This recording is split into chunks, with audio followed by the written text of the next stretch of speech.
Everyone, welcome back. आज हम discuss करेंगे सिविक्स चैप्टर नंबर 2 के इम्पॉर्टेंट क्वेश्चन। चैप्टर 2 हमारा सेकुलरिज्म है, जिसके कॉन्सेप्ट मैंने ऑलरेडी एक्सप्लेन कर रखे हैं। जिन लोगों ने वीडियो नहीं देखी, कमेंट सेक्शन में आपको लिंक मिल जाएगी, उस वीडियो को जाके ज़रूर देख लें। और फिर कल आपको मिल जाएगा चैप्टर नंबर 3 का एक्सप्लेनेशन और उसके इम्पॉर्टेंट क्वेश्चंस। तो हम चैप्टर वाइज कर लेंगे और उसके बाद मैं वन शॉट वीडियो अपलोड कर दूँगी। पहले मैंने सोचा था कि सारे के वन शॉट वीडियोज़ रहेंगे, बट ऐसा करना सही नहीं रहेगा। वो हम लास्ट टाइम पे जब हमारा एंट्रेंस होने वाला रहेगा उसके 1-2 दिन पहले कर लेंगे वन शॉट वीडियो। अभी चैप्टर वाइज ही करते हैं और मैं इंग्लिश के वीडियोज़ ही जल्द अपलोड करना स्टार्ट कर दूँगी। तो चलिए स्टार्ट करते हैं। प्रीवियस ईयर क्वेश्चन देखेंगे सबसे पहले। इस चैप्टर से ज़्यादा क्वेश्चन नहीं आए हैं। पहला क्वेश्चन है, separation of religion from the state means.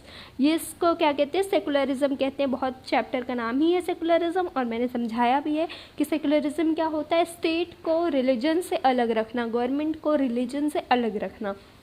यही क्वेश्चन 2 बार रिपीट किया जा चुका है। Secularism is refer to separation of religion from state. फिर अगला क्वेश्चन आपका इस चैप्टर से, सेक्रेड बुक ऑफ मुस्लिम में। सेक्रेड मतलब होता है पवित्र। मुस्लिम्स की पवित्र बुक का क्या नाम है?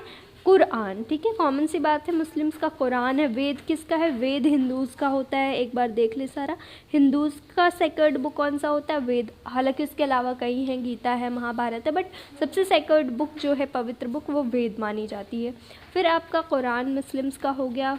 6 में होता है गुरु ग्रंथ साहिब। 6 में कौन सी बुक सेक्रेड है? गुरु ग्रंथ साहिब। ग्रंथ साहिब, ये है सेक्रेड बुक ऑफ 6 है।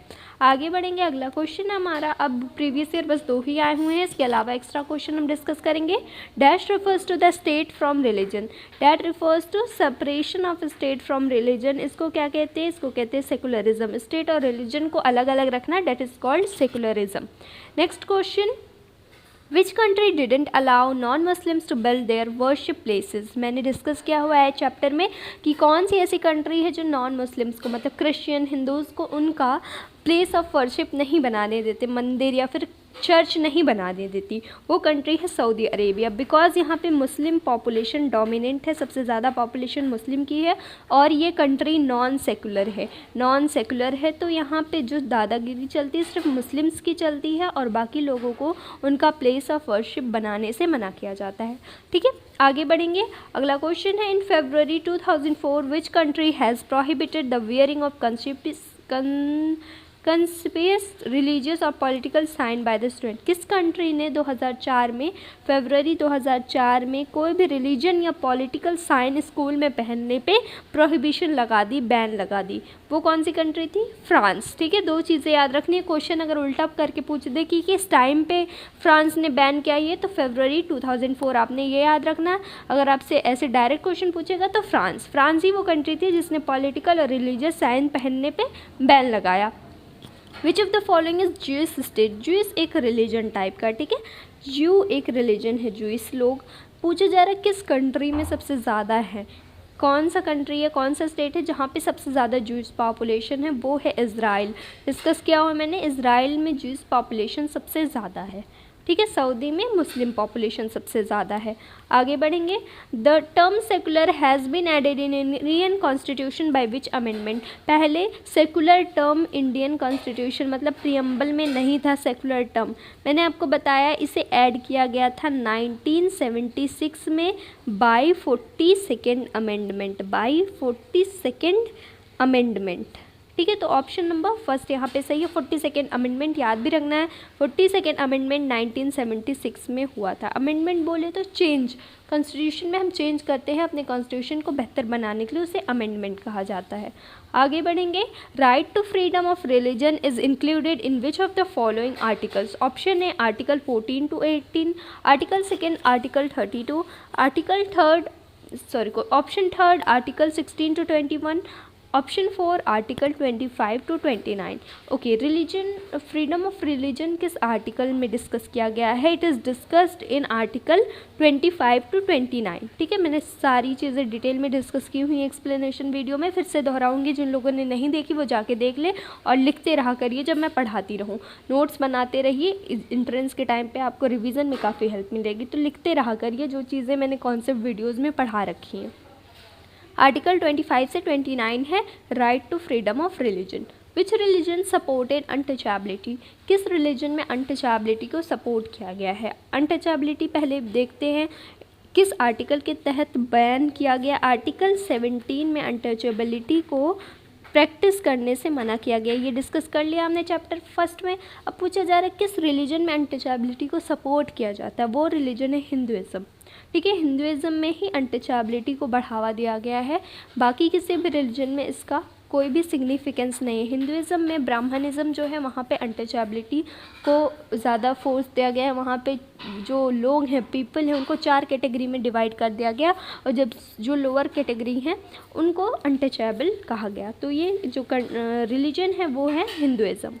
धीरे धीरे ये डेवलप हो रहा है, एवॉल्व हो रहा है, तो ये सारी चीज़ें ख़त्म हो रही हैं। बट जो बुक में डिस्कस किया गया है, वेदा में ही डिस्कस किया गया है अनटचेबिलिटी के बारे में। Most children in government school has to be begin their day with the prayer of elegance. This children belongs to which country? कौन सी ऐसी कंट्री है जहाँ पे गवर्नमेंट स्कूल के बच्चों को अपना दिन किससे स्टार्ट करना पड़ता है? प्रेयर ऑफ एलिगेंस से। ये प्रेयर कहाँ होता है, किस कंट्री में होता है? ये होता है यूएसए में। हम ऑलरेडी डिस्कस कर चुके हैं प्रेयर ऑफ एलिगेंस कहाँ होता है, यूएसए में होता है। आगे बढ़ेंगे। What is the right to freedom of religion not include? देखो, right to freedom of religion कहाँ से कहाँ तक? आर्टिकल 25 से 29 था। ठीक है, अब पूछा जा रहा है इन चारों में से कौन सा right to freedom of religion के अंडर नहीं आता है? Right to impart religious instruction in all schools. सारे स्कूल में आप रिलीजियन इंस्ट्रक्शन फॉलो कर सकते हो? नहीं भाई, सारे स्कूल में नहीं।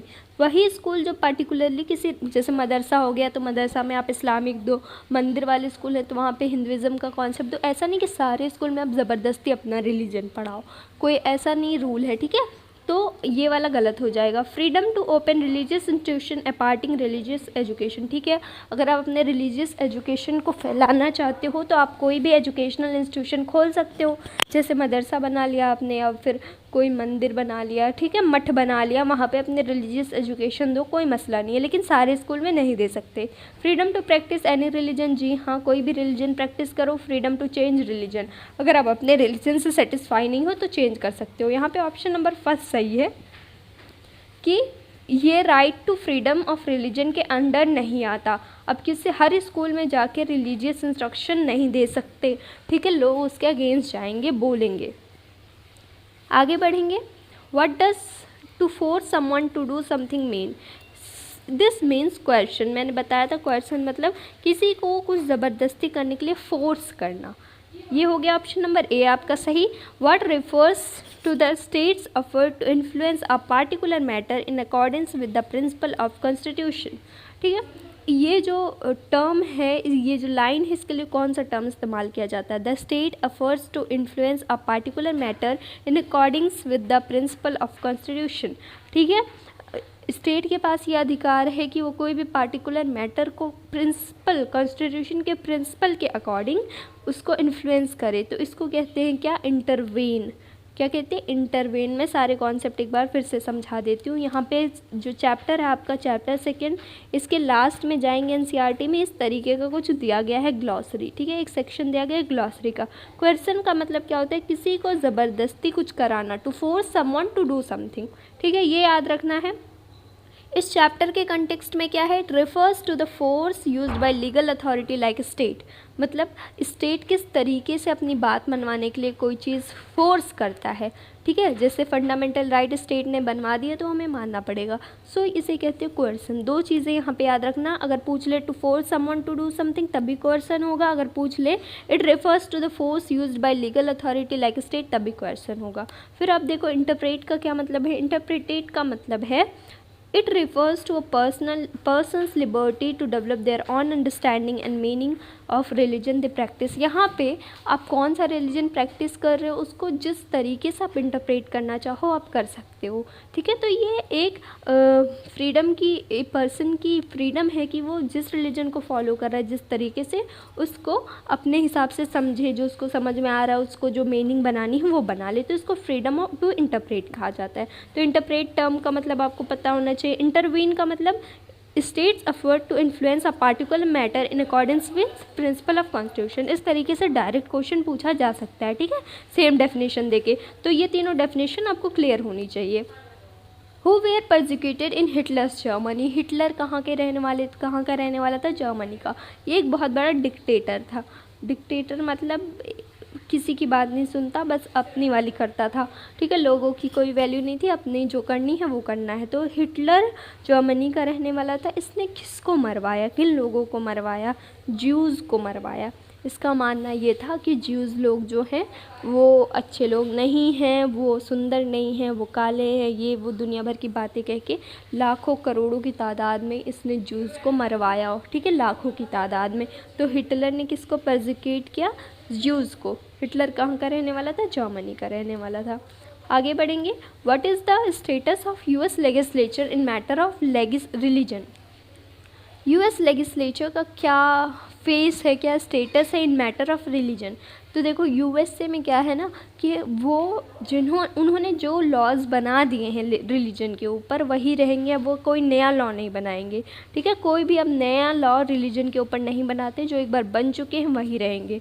तो prohibit making new religion law, religion के से रिलेटेड कोई भी नया लॉ बनाना वो लोग नहीं चाहते या नहीं बनाते। तो यहाँ पे अगर आपसे इस तरीके का क्वेश्चन पूछे कि status of US legislature in matter of religion, तो दे prohibit making new religion law, religion पे कोई नया लॉ नहीं बनाते।